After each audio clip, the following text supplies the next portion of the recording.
Fourth views, चौथा विचार, बाकी ठीक है। भाजपा सवर्णों और वैश्यों की पार्टी मानी जाती है। इस तरह के आरोप लगते रहते हैं। तथ्य अपनी जगह हैं और तथ्य भी कमोबेश ऐसा ही है। सवाल यह है कि क्या बिहार में भाजपा के साथ चिपके हुए सवर्ण वोट को अपने पाले में लाने की कवायद राजनीतिक दल कर रहे हैं, और खासकर जदयू। हम इस वीडियो में इसी मुद्दे पर बात करेंगे और आपको बताएंगे कि देश और बिहार यानी प्रदेश में सवर्णों की ताकत कितनी है और विधानसभा में क्या स्वरूप है, कितने सवर्ण विधायक हैं बिहार के विधानसभा में। आप देख रहे हैं फोर्थ व्यूज और मैं उपेंद्र कश्यप। बिहार पॉलिटिक्स। अभी ताजा प्रकरण यह है कि पटना में महाराणा प्रताप सिंह की प्रतिमा का अनावरण नीतीश कुमार ने किया। इसके बाद एक ताजा घटना यह भी घटी, राजद ने सुधाकर सिंह को नोटिस थमा दिया है कि क्यों ना आपके खिलाफ कार्रवाई की जाए, जिस तरह से वो मुख्यमंत्री नीतीश कुमार के खिलाफ आक्रामक बयानबाजी करते रहे हैं।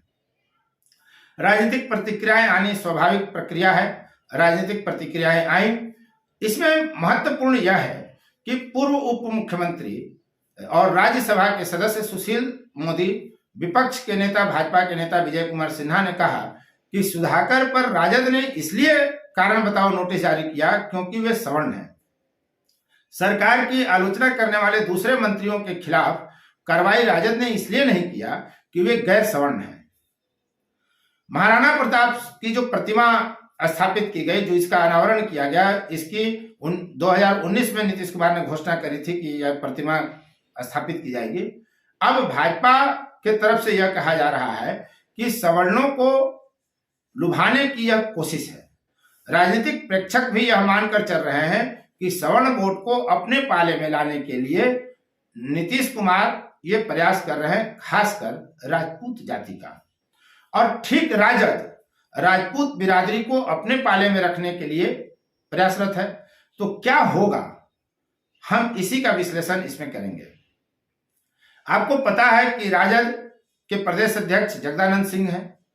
जगदानंद सिंह ने दूसरा टर्म लेने से लगभग परहेज किया, पार्टी कार्यालय जाना छोड़ दिया। जगदानंद ने अपने पुत्र सुधाकर सिंह वाले प्रकरण को लेकर के उनको मनाया गया और दूसरा टर्म उनको प्रदेश अध्यक्ष का सौंपा गया।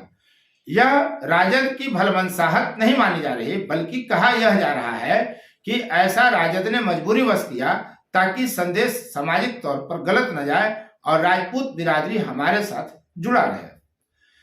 राजपूतों को पिछले चुनाव में भी राजद के साथ जोड़कर देखा गया और राजद ने इसकी कोशिश करी कि उनको यादव मुस्लिम के अलावा व्यापक पैमाने पर राजद का वोट भी प्राप्त हो। अब नीतीश कुमार जदयू के पाले में राजपूत को लाना चाहते हैं। स्थिति यह है कि न सिर्फ उन्होंने महाराणा प्रताप सिंह की प्रतिमा का अनावरण किया, बल्कि 3 राजपूत नेताओं को गांव-गांव भेजा गया। जो 3 नेता हैं, संजय सिंह, जयकुमार सिंह और मंजीत सिंह, ये नीतीश कुमार के करीबी माने जाते हैं और तीनों को गांव-गांव नीतीश कुमार ने घुमाया ताकि राजपूत बिरादरी का वोट उन तक मिले। दरअसल बिहार में भाजपा से सवर्णों को अपने पाले में लाने की कवायद राजद, जदयू, कांग्रेस तीनों ही कर रहे हैं। आप कांग्रेस की स्थिति देखिए कि पहले उसके प्रदेश अध्यक्ष मदन मोहन झा ब्राह्मण थे और उनको हटाकर जब बनाया गया अखिलेश कुमार सिंह को, वे जाति से भूमिहार हैं। जदयू ने अपना सबसे बड़ा पद, राष्ट्रीय अध्यक्ष का पद, भूमिहार ललन सिंह को दे रखा है। राजद ने प्रदेश अध्यक्ष राजपूत को बना रखा है। राज्यसभा में मनोज झा ब्राह्मण को भेजा है, राष्ट्रीय प्रवक्ता हैं। बिहार में कई प्रवक्ता उनके सवर्ण जाति से हैं। तो कहा यह जा रहा है कि बिहार के जो प्रमुख राजनीतिक दल हैं, भाजपा तो सवर्णों की पार्टी और वैश्यों की पार्टी मानी ही जाती है, लेकिन जो भाजपा विरोध की राजनीति करते हैं, जो कभी कभी सवर्ण विरोध की राजनीति करते हैं, चाहे वह कांग्रेस हो, राजद हो, जदयू हो, तीनों ही कहीं ना कहीं सवर्णों को लुभाने का प्रयास करते हैं। तो इसी बहाने जरा आप देख लीजिए कि देश में क्या स्थिति है। देश में 30% सवर्ण वोटर माने जाते हैं, ऐसा कहा जा रहा है, और इसी तर्क पर 10% सवर्णों को आरक्षण केंद्र सरकार ने दिया, जिसे मास्टर स्ट्रोक कहा जा रहा है भाजपा का चुनाव जीतने के लिए। बिहार में सवर्णों की जो प्रतिशत है वो 11.60% यहाँ सवर्ण रहते हैं बिहार में। तो सवर्ण एक बड़ा वोट बैंक है और एक खासियत है, जैसे मुसलमानों को जातीय आधार पर बांट कर नहीं देखा जाता, वैसे ही ठीक हिंदुओं में सवर्ण जाति जो है उनको एक माना जाता है, जिसमें भूमिहार, राजपूत, लाला और ब्राह्मण शामिल हैं। आमतौर पे चर्चा कह लें या विश्लेषण कर लें, सवर्ण में यही 4 जातियां आती हैं और माना यह जाता है कि सवर्ण का वोट लगभग एकजुट रहता है। हमने गांव के लोगों से जब सवाल किया कि आने वाले लोकसभा चुनाव में भूमिहार और राजपूत या ब्राह्मण किधर रहेंगे, तो साफ साफ ग्रामीण इलाके में सवर्ण बिरादरी का मानना है कि लोकसभा के चुनाव में सवर्ण बिरादरी भाजपा के साथ खम ठोक कर खड़ा रहेगी। सवर्ण बिरादरियां वहीं वोट पोल करेंगी जहां भाजपा या भाजपा का गठबंधन का कैंडिडेट लोकसभा में खड़ा होगा। यानी नीतीश कुमार की कवायद अपनी जगह धरी रह जाएगी, राजद की कवायद अपनी जगह रह जाएगी, कांग्रेस की कवायद अपनी जगह रह जाएगी। लोकसभा के चुनाव में सवर्ण वोट और वैश्य वोट नरेंद्र मोदी को छोड़ने के लिए फिलहाल तैयार नहीं है।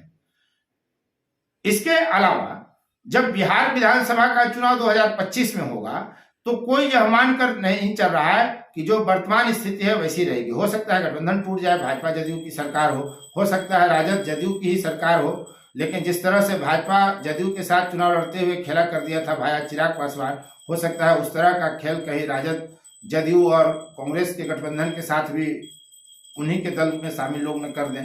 तो क्या होगा कोई नहीं जानता, लेकिन लोकसभा चुनाव की तरह विधानसभा का चुनाव नहीं होता, दोनों में काफी अंतर है।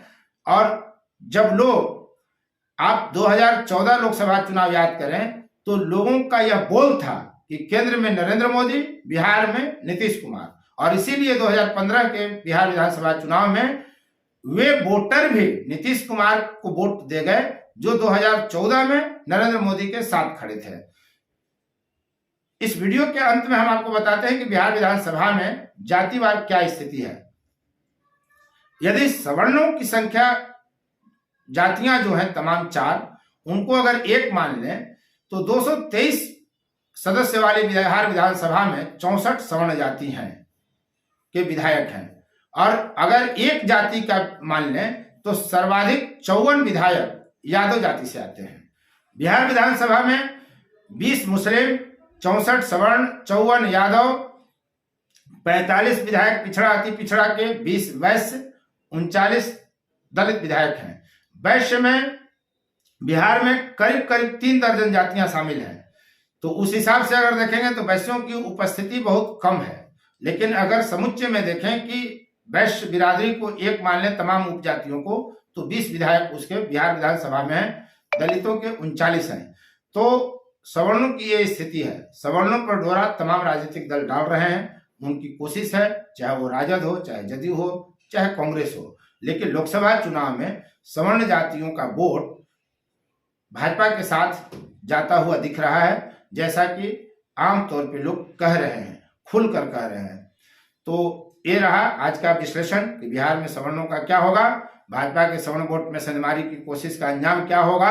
एक विश्लेषण है। आप देख रहे थे फोर्थ व्यूज, मैं उपेंद्र कश्यप। यदि अब तक आपने इस चैनल को सब्सक्राइब नहीं किया है तो चैनल को सब्सक्राइब कर लें, शेयर, लाइक, कमेंट जरूर करें। धन्यवाद। फोर्थ व्यूज, चौथा विचार।